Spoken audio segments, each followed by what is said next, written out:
Lesson 4, Interactions. Welcome back. In Lesson 4, we're diving into the heart of community paramedicine, interactions. This isn't just about what you do, it's how you communicate, how you educate, and how you document every encounter. From enrollment to the final visit, every step is an opportunity to guide, support, and empower your patient, while also navigating the systems and payers that help fund your care. Let's explore how to do that effectively. The different types of visits. Let's start by walking through the main types of patient visits you'll encounter in community paramedicine. These aren't just appointments, they're checkpoints in a journey of building good health habits and transitioning to being self-sustainable. Enrollment visit.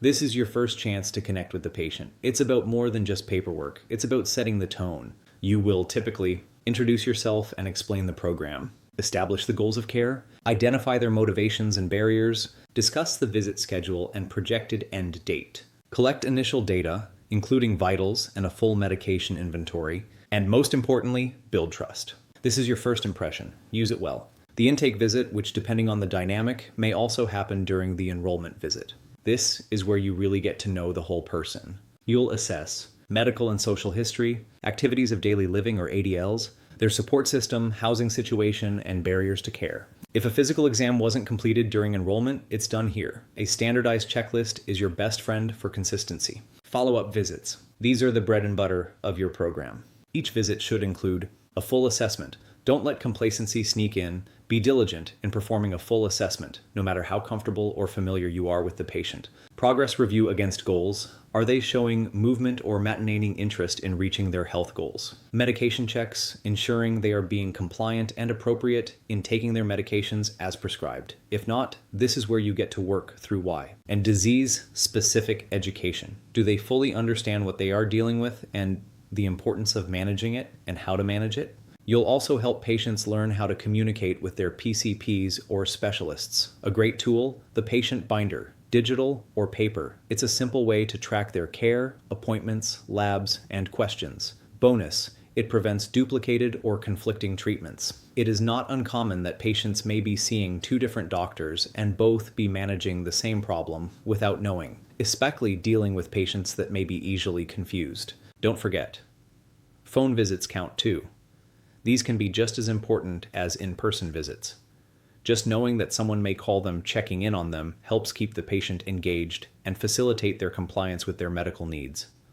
Generally, these encounters should still be documented in the patient's chart or your reporting system. Unscheduled visits. These happen when a patient calls 911 or the non-emergency line. Depending on your system and response capabilities, some systems may allow a triage of the call to defer to the community paramedic in place of sending a 911 ambulance. In other systems, it may be a simultaneous response, where the routine 911 units still respond as usual, but a community paramedic will be added and respond non-emergency or notified and either guide the 911 crews on scene over the phone or in person. End of care visit. When the patient reaches their goals, it's time to graduate them from the program. The community paramedic should always be working to graduate a patient from the program, as the MIH concept is not intended for lifelong enrollment, but to help the patient transition to a better self-care habit. During this visit, repeat key assessments, confirm they understand what the next steps are. Do they understand that it is now on them to self-manage, but can always call back should they run into barriers or don't know what to do? And celebrate their success? Disenrollment visit. Not every case ends perfectly. If a patient refuses to follow the plan of care, a disenrollment visit may be necessary. Unfortunately, this is all too common in MIH programs.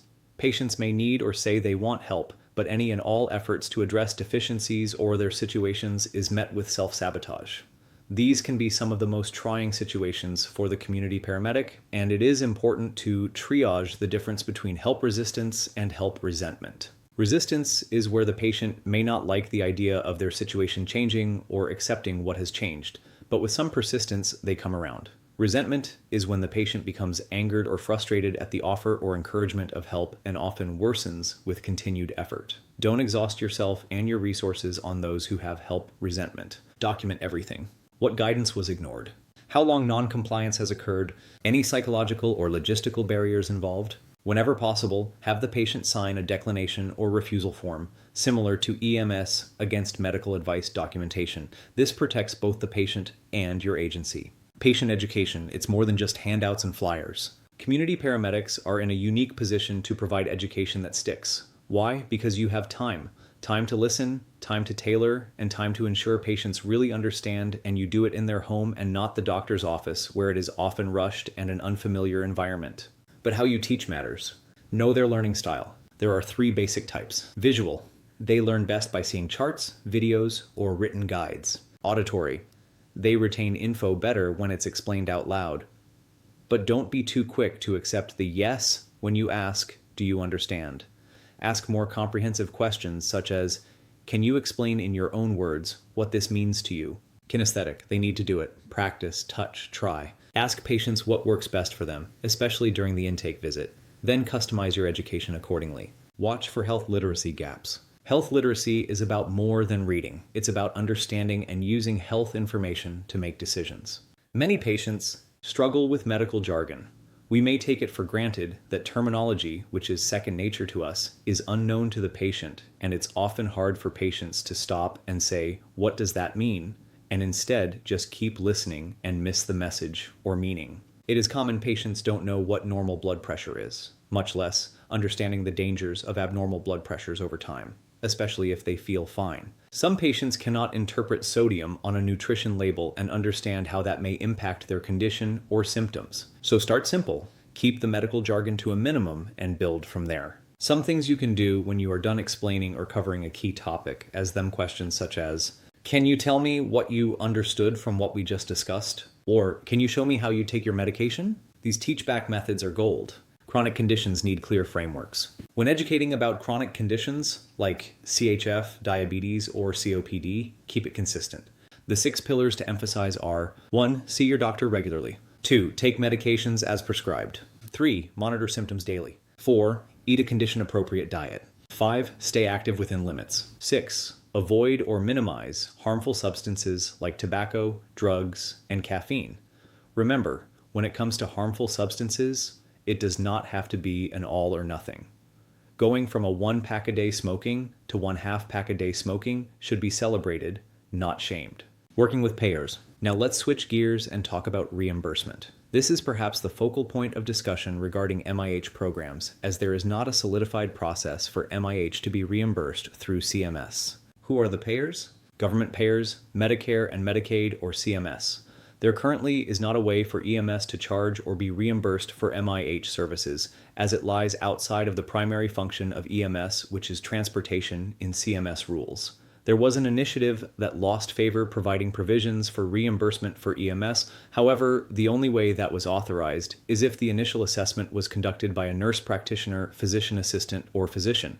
Currently, there are some programs attempting to secure better funding for these programs, but nothing in the immediate future. Private payers, insurance companies like PPOs, HMOs, EPOs, etc.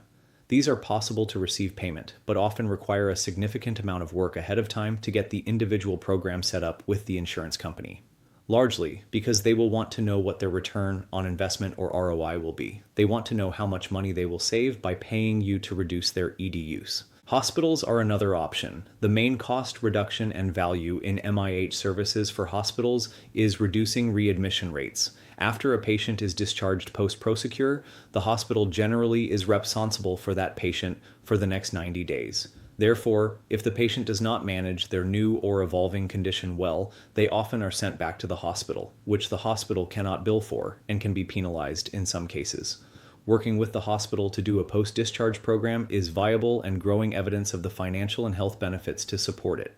Common programs are with post-heart attack, hip surgery, congestive heart failure, and known high-risk readmissions patients. There may be other local, state, or federal grant programs to help support MIH programs. Consider looking at partnering with a local health foundation whose mission is to help fund programs that improve the health of the community they serve. More and more, these payers are partnering with EMS agencies to fund community paramedicine programs. Triple aim: your North Star when trying to build a relation with a funding source. If you're going to work with payers, your program needs to align with the triple aim. 1. Improve population health. 2. Enhance the patient care experience. 3. Reduce healthcare costs. Many payer models are moving away from fee-for-service toward value-based payments, bundled payments, and shared risk models. Agencies that track outcomes and control costs will thrive. Documentation, do it like your program depends on it, because it does. Your documentation has two purposes: guide and track patient care, and to justify reimbursement from payers. That means it needs to be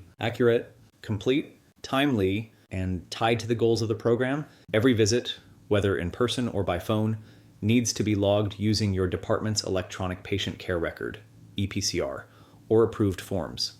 And it should include assessments, interventions, education provided, and any changes in status or plan. Even social support, like helping someone get transportation to a follow-up appointment, should be documented. These actions may seem minor, but they're exactly what makes community paramedicine effective. Communicating with payers. Every payer is different, but across the board, clear, well-structured data is essential. That's where systems like Nemesis 3 and EMS Compass come in. They help standardize your reporting and show measurable outcomes. Make sure you follow your medical director's expectations, use the right codes and forms, and stay HIPAA compliant, even when coordinating with social agencies or community resources. Your documentation tells the story of how you're helping and proves the value of the care you're delivering. Lesson 4 recap.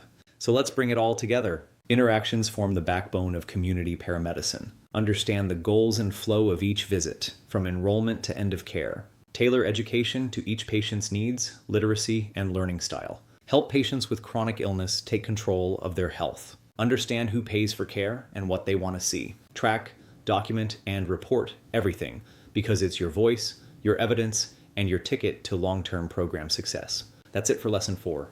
Your interactions, whether with patients, families, physicians, or payers, aren't just tasks. They're moments of opportunity, moments to educate, advocate, and elevate care. Coming up in Lesson 5, Ethics. We'll talk about what guides your decisions when the line between right and wrong isn't so clear. See you there.